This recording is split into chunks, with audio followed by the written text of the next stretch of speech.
Om Swastiastu. Perkenalkan, saya Agustina Dedia Ducayani dengan NIM 25170512006 dari kelas K semester 2. Di sini saya akan mempresentasikan terkait dengan ujian tengah semester. Yang saya bahas adalah 10 ajaran Hindu yang telah saya jawab dalam soal UTS. Dan topik-topik ini tentunya sangat menarik karena semuanya relevan dengan kehidupan kita sehari-hari, terutama di zaman modern yang penuh tantangan ini.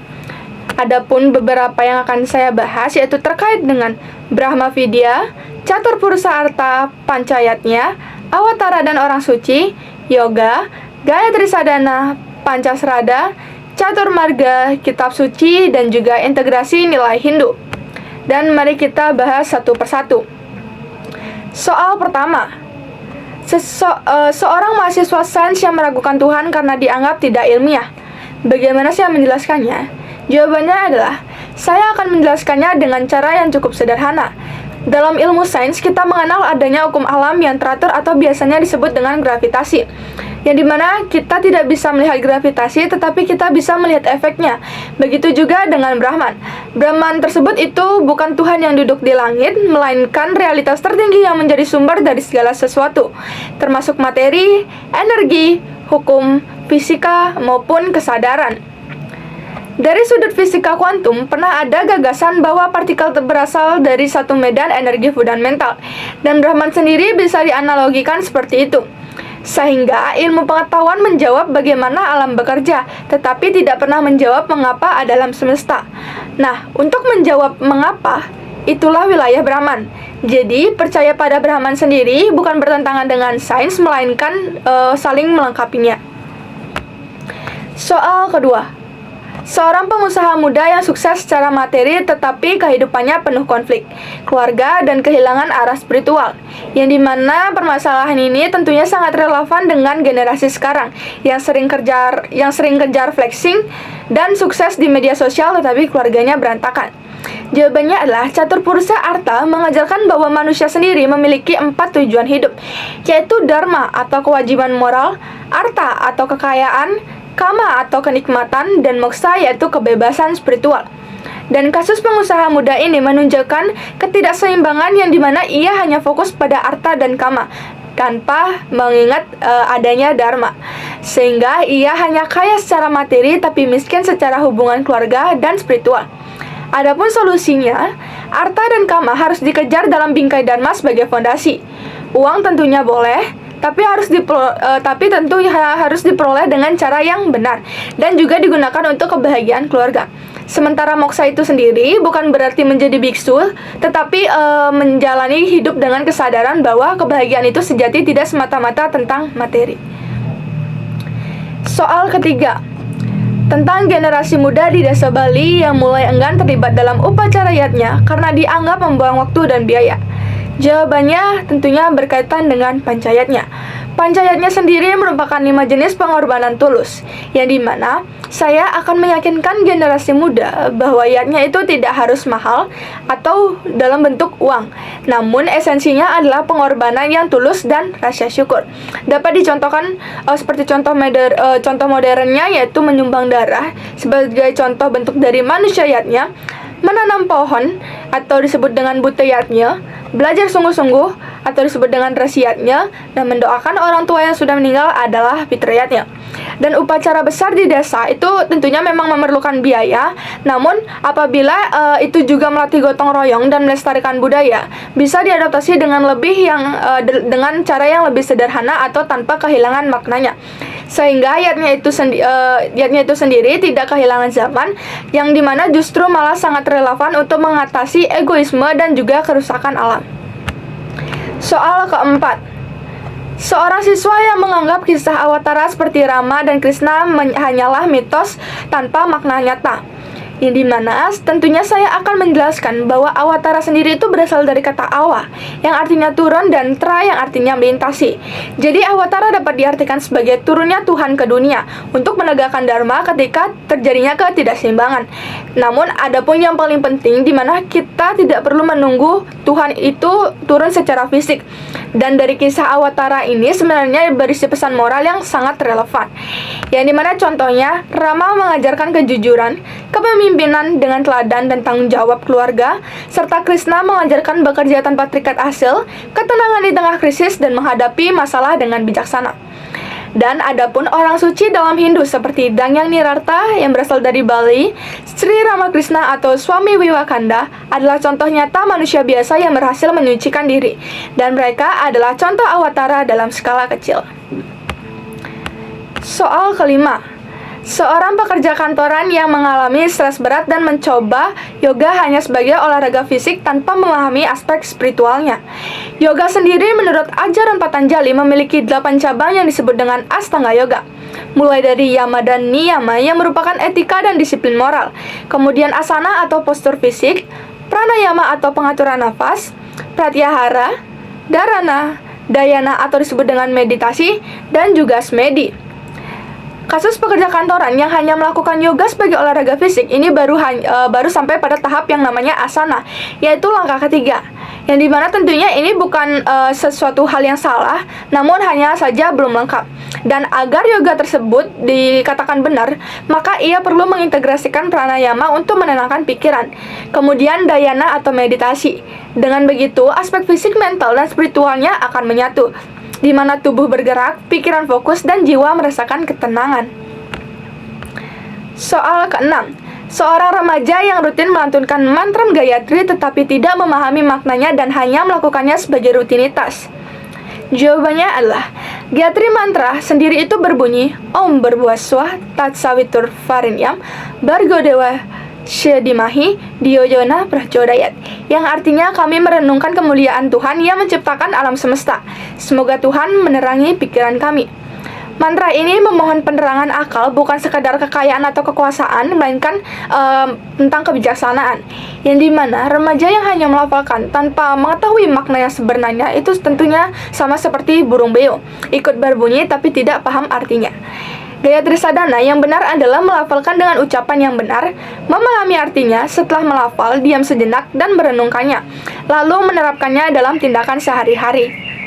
Dan kesadaran spiritual itu muncul karena bukan karena mantra itu ajaib, melainkan karena kita sadar apa yang telah kita ucapkan. Dan kesadaran itu mempengaruhi perilaku kita sepanjang hari. Soal ketujuh, seseorang yang mengalami krisis kepercayaan setelah mengalami musibah dan mulai meragukan adanya hukum karma atau reinkarnasi. Jawabannya adalah tentu berkaitan dengan Pancasrada. Pancasrada sendiri merupakan 5 keyakinan dasar Hindu, yaitu percaya pada Tuhan, percaya pada Atman, percaya pada karma pala, percaya pada punarbawa, dan percaya pada moksa. Dan apabila pada saat musibah datang, wajar bila seseorang itu bertanya, tapi saya jelaskan bahwa karma pala sendiri itu bukan hukum balas dendam, yang dimana hukum karma itu mirip dengan namanya hukum sebab akibat, yang dimana dalam sense, yang dimana jika saya tanam padi, yang pasti yang dipanen tentu pasti padi juga. Dan penderitaan yang sekarang bisa kita rasakan itu mungkin karena karma kita di masa lalu yang sedang matang, atau sekedar ujian untuk membuat kita jauh lebih kuat. Dan punarbawa atau reinkarnasi itu bukan berarti kita pindah seperti ganti baju, yang dimana ini merupakan proses evaluasi jiwa, yang dimana musibah bisa dilihat sebagai kesempatan untuk membersihkan karma buruk, yang dimana kalau kita yakin ada keyakinan berikutnya, maka hidup yang sekarang itu kita tidak perlu yang namanya putus asa, karena kesempatan kita masih panjang. Soal ke-8, tentang 2 orang yang memiliki cara berbeda dalam mendekatkan diri kepada Tuhan, yang dimana satu melalui pelayanan sosial dan satu lagi melalui meditasi. Jawabannya adalah tentang catur marga. Catur marga sendiri adalah 4 jalan menuju Tuhan, yang dimana ada karma marga, yaitu jalan perbuatan tanpa pamrih. Contohnya seperti pelayanan sosial tadi. Yang kedua yaitu ada bakti marga, yaitu jalan cinta dan juga pengabdian. Yang ketiga yaitu Janana Marga, yaitu jalan pengetahuan. Dan yang terakhir yaitu Raja Marga adalah jalan meditasi, yang dimana tentunya kedua jalan yang telah dijelaskan tadi itu sama-sama benar. Namun dijelaskan dalam Bhagavad Gita, Krishna mengatakan bahwa apapun jalannya yang dipilih dengan tulus dan penuh keyakinan, maka akan sampai kepadanya. Dan dilihat dari perbedaannya itu hanya pada watak dan kecocokan orang. Ada orang yang aktif, merasa bahagia saat membantu orang lain, itu cocok dengan karma marga itu sendiri. Adapun orang pendiam atau orang yang suka menyendiri, yang dimana itu cocok dengan raja marga. Sehingga kita tidak perlu saling menyalahkan, karena dalam praktik biasanya kita bisa mengkombinasikan beberapa marga dari keempat marga tersebut. Dan soal yang ke-9, yaitu seorang siswa yang hanya mengandalkan media sosial untuk memahami ajaran Hindu tanpa pernah membaca kitab suci seperti Weda atau Bhagavad Gita. Jawabannya adalah kitab suci seperti Weda, Upanishad, Bhagavad Gita, Ramayana maupun Mahabharata adalah sumber asli ajaran Hindu. Media sosial itu sering terkadang memotong ayat, mengambil kalimat di luar konteksnya, bahkan bisa menyebarkan informasi yang keliru. Contohnya sepertinya saya pernah melihat meme tentang karma yang dimana itu tentunya salah kaprah, dan apabila tanpa membaca kitab suci kita mudah terpapar ajaran yang sudah dicampur dengan opini-opini pribadi. Dan di era digital saat ini, kita tentunya bisa memanfaatkan aplikasi Gita, versi terjemahan, website resmi seperti Weda Society, dan video dari tokoh Hindu yang juga kredibel. Dan interpretasi yang benar adalah jangan dibaca harfiah kaku, tetapi lihat konteks zaman dan terjemahkan ke dalam situasi modern. Contohnya adalah, yaknya di zaman Weda itu biasanya berupa hewan kurban hewan, tetapi dalam tafsiran modern kini itu dimaknai sebagai pengendalian diri, sehingga kitab suci tetap relevan asal dibaca dengan bijak dan juga dibimbing oleh guru. Dan soal yang terakhir, yaitu soal ke-10 tentang seorang pelajar yang cerdas secara akademik tetapi sering berperilaku tidak jujur dan tidak menghormati orang tua, yang dimana tentunya ini merupakan salah satu masalah klasik, yang dimana mereka tuh IQ-nya tinggi namun memiliki moral yang rendah. Dan dijelaskan dalam Hindu sendiri ada 3 konsep untuk membentuk karakter. Yang pertama yaitu Dharma. Dharma sendiri merupakan kewajiban moral, dan perilaku seperti tidak jujur dan tidak hormat pada orang tua jelas melanggar Dharma itu sendiri. Kebenaran adalah Dharma tertinggi. Yang kedua yaitu ada yoga. Yoga merupakan penyatuan pikiran, perkataan, dan perbuatan, yang dimana pelajar itu pikirannya pintar tapi perkataan dan perbuatannya tidak selaras, yang dimana artinya ia tidak sedang beryoga. Dan yang ketiga yaitu Srada. Srada sendiri merupakan keyakinan yang mantap, yang dimana ia mungkin kurang srada pada hukum karma jika ia tidak jujur suatu saat akan menerima akibatnya atau menerima karmanya. Sehingga solusi praktisnya yaitu mulai dari hal-hal kecil seperti mengucapkan maaf, tolong, terima kasih kepada orang tua atau orang-orang sekitar, latih kejujuran dengan mengerjakan soal ulangan sendiri walaupun nilainya turun, lakukan introspeksi diri harian sebelum tidur, dan juga membaca kitab suci seperti Bhagavad Gita dan buku kitab suci lainnya. Sehingga setelah membahas 10 soal tadi, kita akan sampai pada tahap kesimpulan. Nah, adapun kesimpulannya yaitu 10 ajaran Hindu yang telah saya bahas menunjukkan bahwa agama Hindu itu sendiri sangatlah relevan dengan kehidupan modern saat ini. Dan agama Hindu bukan hanya ritual, tetapi pandangan hidup yang rasional dan tidak bertentangan dengan pendekatan ilmiah, dan menyeimbangkan kebutuhan materi dan juga spiritual, membentuk karakter yang jujur, hormat, dan bertanggung jawab, serta dapat diadaptasi di era digital tanpa kehilangan esensinya. Dan seperti contoh, saya juga dulu pernah meragukan hal-hal yang tidak kelihatan seperti yang sudah dibahas sebelumnya. Namun ketika saya mempelajari hal-hal tersebut, saya menyadari bahwa banyak hal yang kita yakini dalam sains juga tidak kelihatan, seperti medan magnet ataupun gravitasi. Yang membedakannya hanyalah cara membuktikannya. Sehingga sekian presentasi dari saya. Mohon maaf apabila ada kesalahan kata dalam penjelasan. Saya tutup dengan para mesanti. Om Santi Santi Santi Om.